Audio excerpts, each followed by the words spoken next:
Buenos días, muchas gracias. Somos la Universidad Francisco de Vitoria. Mi nombre es Elena Sebares y venimos a presentaros el proyecto que realizamos en relación a los efectos del entrenamiento de la musculatura inspiratoria sobre la fuerza respiratoria y capacidad funcional en mujeres residentes mayores. Bien, conocemos que el proceso de envejecimiento es un proceso natural, inevitable, que si bien trae consigo una serie de adaptaciones fisiológicas, también provoca una disminución progresiva tanto de capacidades físicas y funcionales, especialmente en mujeres mayores por su mayor esperanza de vida. Uno de los sistemas que parece estar más afectado por el paso del tiempo es el sistema cardiorrespiratorio, afectando así a la función respiratoria. Bien, ¿y cuál es el motor de esta función? Pues dentro de la musculatura respiratoria encontramos al diafragma, que es el responsable del 75% de la inspiración. Este debilitamiento de la fuerza muscular respiratoria asociada a la edad trae consigo una serie de consecuencias a nivel clínico. En primer lugar, encontramos una menor eficiencia ventilatoria que se traduce en una mayor disnea, dificultad para respirar. El aporte a los tejidos, incluyendo la musculatura periférica, va a ser más deficiente, que eso afecta a la marcha y a las actividades de la vida diaria, que todo ello acaba afectando a la autonomía y calidad de vida de estas personas por su afectación en su capacidad global funcional. Bien, en este contexto, el entrenamiento de la musculatura inspiratoria, IMT por sus siglas en inglés, ha ganado atención en la investigación reciente por abordar estas limitaciones, no solo por ello, sino también por demostrar beneficios en diferentes poblaciones. Sin embargo, hay una escasez de evidencia en esta población específica en cuanto a mujeres de avanzada edad frágiles. Por ello, el objetivo de nuestro estudio se centró en analizar los efectos de un programa de entrenamiento de la musculatura inspiratoria de duración de 8 semanas sobre las siguientes variables: presión inspiratoria máxima, capacidad vital forzada, capacidad funcional, incluyendo seguimiento a 30 días en mujeres mayores. En cuanto al diseño del estudio, fue un ensayo clínico aleatorizado, doble ciego, cegando tanto participantes como investigador. La toma de datos pudimos realizarla una vez obtenido la aprobación por el Comité Ético de la Universidad.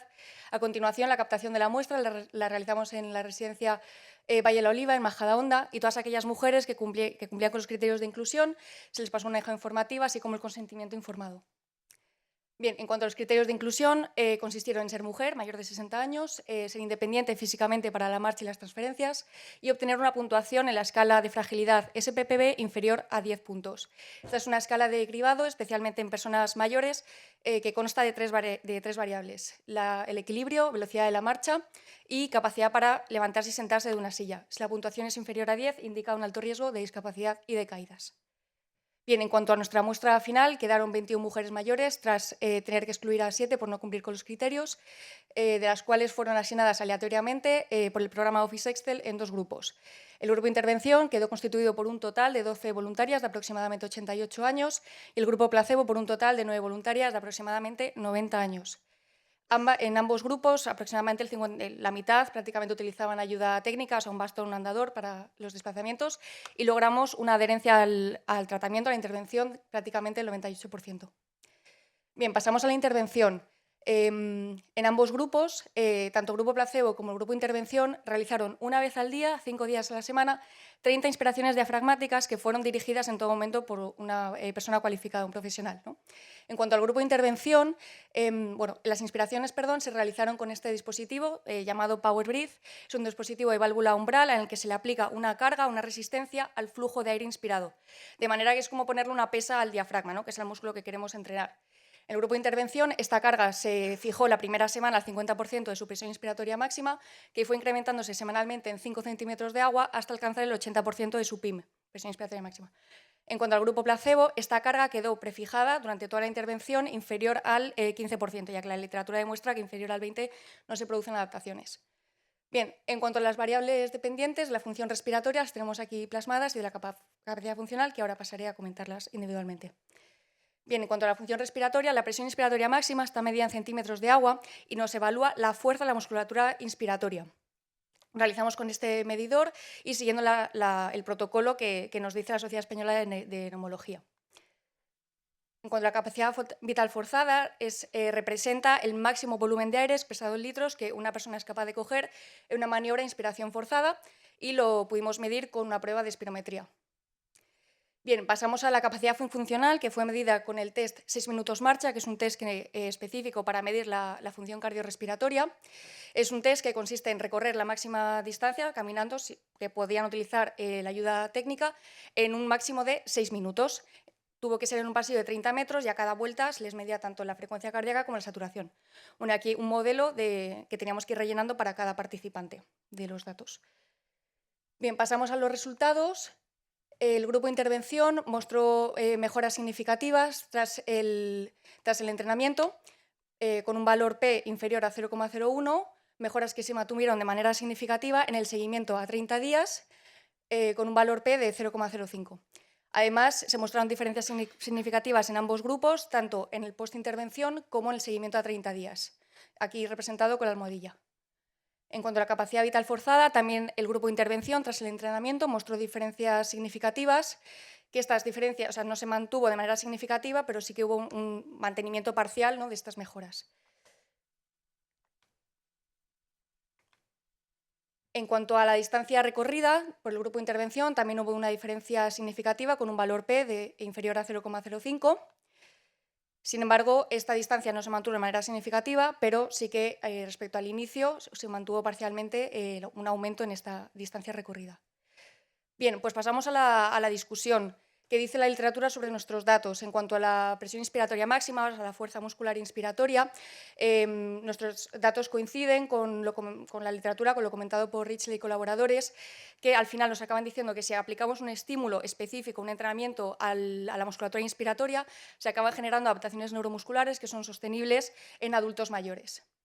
Respecto a la capacidad vital forzada, coinciden nuestros datos con lo propuesto por Souza y colaboradores, que nos comentan que al mejorar esa fuerza muscular de la musculatura respiratoria, la mecánica ventilatoria mejora, y así la función respiratoria.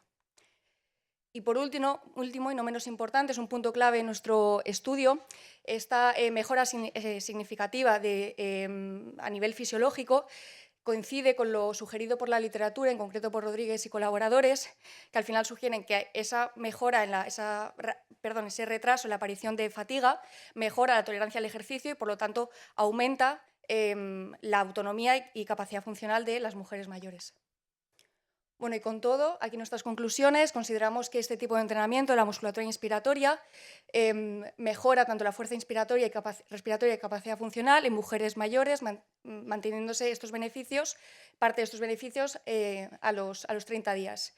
Además, consideramos que este tipo de entrenamiento es una intervención segura, accesible y clínicamente relevante en el ámbito de la rehabilitación respiratoria en población geriátrica. En cuanto a nuestras líneas futuras de investigación, consideramos que sería interesante contar con más participantes, estudiar los efectos a largo plazo sobre estas variables y también un punto interesante sería estudiar el efecto ante enfermedades pulmonares, que si mejorar la PIM, la fuerza muscular del diafragma, sería interesante para este tipo de población frente a un catarro o un resfriado y si podríamos reducir así, por ejemplo, un ingreso hospitalario o complicaciones futuras. Bueno, aquí la bibliografía y aquí el equipo. Muchísimas gracias por vuestra atención y, por favor, pasamos a la ronda de preguntas. Gracias.